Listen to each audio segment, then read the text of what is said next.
स्वामी जी के बारे में कुछ भी कहना बहुत ही मुश्किल है, लेकिन जो गहराई ज्ञान की स्वामी जी में थी, जो तप और त्याग की वो मूर्ति थे, जो गुण उनमें अवतरित हुए थे, उसका हम अंदाजा भी नहीं लगा सकते। तो अपने शब्दों में तो मेरे को उनके बारे में कुछ भी कहना बहुत मुश्किल लग रहा था, लेकिन श्रीमद् भगवद गीता में जो भगवान कृष्ण ने अर्जुन को कहा कि अर्जुन, बुद्धिमानों की बुद्धि मैं हूँ, तेजस्वियों का तेज मैं हूँ, बल वालों का आसक्ति और काम रहित बल या सामर्थ्य मैं हूँ, और जगह जगह ज्ञानियों के लक्षण, योगियों के लक्षण जैसे जैसे भगवान वाच करते हैं अर्जुन को, वैसे वैसे हमारे सामने सिर्फ स्वामी जी की मूर्ति सामने आती है, स्वामी जी की तस्वीर आती है। तो स्वामी जी जो हमारे लिए भगवान के अवतार थे, तो भगवान के शब्दों में ही उनके बारे में कहा जा सकता है। वो पूर्ण प्रज्ञ सर्वज्ञ थे, और मेरे जैसे हम तो जन साधारण हैं, अल्प बुद्धि वाले हैं, अल्पज्ञ हैं, तो हम तो साहस भी नहीं कर सकते कि हम स्वामी जी के बारे में क्या कहें, उनके बारे में किसी से क्या बता सकें। और सबसे बड़ी बात जो है, जैसा उनका जीवन था वो बिल्कुल शास्त्रों अनुसार उनका जीवन था। जैसे पूर्व के ऋषि मुनियों ने अपने ध्यान में जाके सत्यों को पहचाना और फिर उन सत्यों को धर्म शब्दों से, धर्म शास्त्रों में लिखा, वही जीवन स्वामी जी का था। और उन्हीं का एक पद्य है कि हर्षित दीपित प्रेरित करना, यही शब्दों का काम, पूर्वजों की धर्म की संज्ञाएं, यही सब सत्य के नाम, सन्मार्ग पर चलने के हेतु करना इन्हीं का ध्यान, जगे विवेक विचार से इनके, शम सुख मुक्ति निधान। तो इसका अगर हम थोड़ा सा तात्पर्य देखें तो यही है कि धर्म के जो शब्द हैं वो बहुत ही पावरफुल शब्द हैं, बड़े विश्वास युक्त शब्द हैं, क्योंकि ये शब्दों की रचना उन ऋषियों ने की जिन्होंने ध्यान में स्वयं सत्य का साक्षात्कार किया है। ये सुनी सुनाई बातें नहीं है जो धर्म के शब्द हमारे हजारों साल से हमारे धर्म ग्रंथों में आ रहे हैं, लेकिन वो जो शब्द थे वो संस्कृत भाषा में थे, और ये भाषा आजकल हम में से कई लोग जानते ही नहीं हैं। तो इसीलिए स्वामी जी ने जन कल्याण के लिए, हमारे कल्याण के लिए शास्त्रों का जो ज्ञान है हिंदी भाषा में, जिसे हम सब समझ सकते हैं, बिल्कुल उसी तरह, लेकिन जो शब्द हैं वो धर्म के शब्द, शास्त्रों के शब्द हैं। हमें आत्मा का परिचय, परमात्मा का परिचय, ब्रह्म, गुण, मैत्री आदि बार बार जो 10 बल कहते हैं, उन सब को उन्होंने अपने प्रवचनों और पद्यावली द्वारा हम तक पहुंचाया है। और अगर आप पद्यावली शास्त्र को देखें, क्योंकि ये वाकई शास्त्र हैं, इनको हम आधुनिक समय के शास्त्र कह दें, लेकिन है ये वही ऋषियों का ज्ञान या श्रीमद् भगवद गीता का ज्ञान।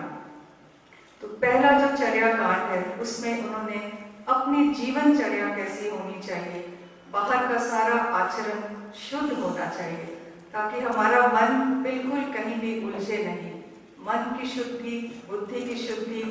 अपने देह इंद्रियां सब की शुद्धि, देह से कोई ऐसा कार्य ना हो जिसे वो खोटा कहते थे, कहते खोटे कर्मों से बचो, महापापों से बचो, अपने मन को शुद्ध करो, बुद्धि भी वही निश्चय करे कि जो आपने कल्याण समझा है उसी मार्ग पे चलने की हिम्मत रखे। तो ये है चर्या कांड। फिर आगे बढ़ते हैं, उन्होंने ध्यान उपासना कांड, जिसमें अपने मन के साथ जुड़ते जाना, अपने मन को पहचानना, मनोयोग, ये शब्द उनके ग्रंथों में आते हैं। और एक पद्य बिल्कुल इसको डिस्क्राइब करता है कि बदलते मन की हर हालत की पहचान, बदलते मन की हर हालत की पहचान, आगा व पाछा व परिणाम का ध्यान, जो इसको जाने वही पूर्ण विद्यावान, और विद्याओं में विद्या कृति संपन्न ज्ञान। तो इसका तात्पर्य यही हुआ कि हमें हमारा मन जो है, और मेरे पहले और भक्तों ने भी कहा है, मन क्षण क्षण बदलता रहता है। मन में लगातार कोई ना कोई तरंग आती रहती है, और ये तरंगे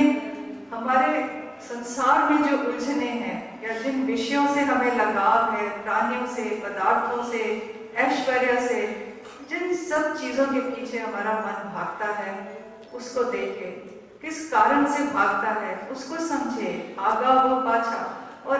भागते भागते इसका परिणाम क्या होगा, जो कार्य हम काम कर रहे हैं जगत में उसका परिणाम क्या होगा। तो जो इस सब को अपने ध्यान में समझता है और समझकर फिर अपना जैसे कृति संपन्न ज्ञान, जब ज्ञान उसको होता है कि संसार में उलझने का क्या परिणाम है, अपने सारे कार्य सारे कर्म अपने कल्याण हेतु करता है, वही ज्ञानवान है। वही स्वामी जी हमें इस सारे कांड से दर्शा रहे हैं। और हमारा ध्यान उन्नत होते होते इस जगह पे पहुंच जाएगा कि हमें संसार का सत्य नजर आएगा कि कैसे ये संसार दुख रूप है, कैसे ये हमें अनंत जन्म मरण के चक्कर में डालता रहता है। और उस समय हमें वैराग्य उत्पन्न होगा कि हम संसार को वाकई छोड़ सकेंगे। और तब ये जो हमारे अंदर छुपी हुई अविद्या, सबसे पहला निकट बंधन जो आत्मा को ढकता है वो अविद्या, बिल्कुल अज्ञान अंधकार की दशा, और उससे कार्य रूप में बदलती हुई तृष्णा, संसार में होने की, जिसे भव तृष्णा के नाम से उन्होंने बार बार कहा है। और जब हम संसार में होते होते थक जाते हैं तो फिर हम नींद या आलस्य की ओर जाते हैं, जिसे उन्होंने विभव तृष्णा कहा है।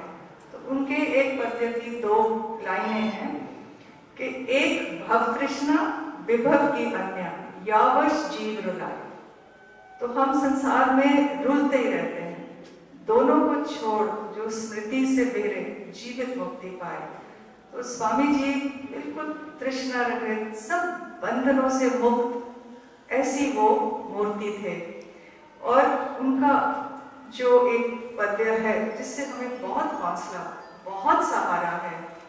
कि हम आज जो उनको याद करते हैं और कभी सोचते हैं कि काश आज भी स्वामी जी हमारे बीच में विराजमान होते, आज भी हम उनके पास उनके प्रवचन सुनने जाते, अपने संशयों का निवारण करने जाते। तो उन्होंने यही लिखा है, धर्म का संगी न होने पे शोक में कबू न खोए, धार्मिक जन का जीवन खोजे कभी हुआ जो होए, पूर्ण प्रज्ञ सर्वज्ञ में श्रद्धा राखे प्रीति, उन्हीं के पद चिन्हों का हो अनुगम, छोड़े ना उनकी रीति। तो हम सबका,